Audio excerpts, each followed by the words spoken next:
শুধুমাত্র polythene shopping ব্যাগের জন্য, আর কোনো প্লাস্টিকের ব্যাপারে আপাতত না।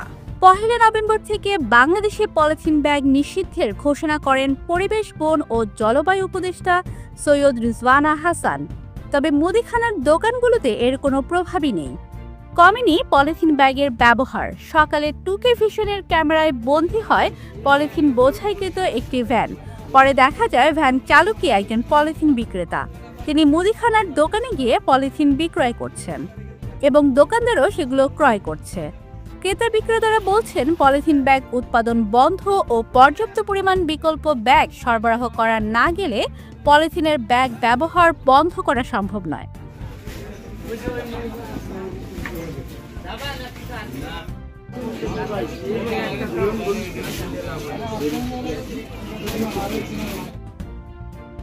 2K ভিশনের সঙ্গেই থাকুন। ধন্যবাদ।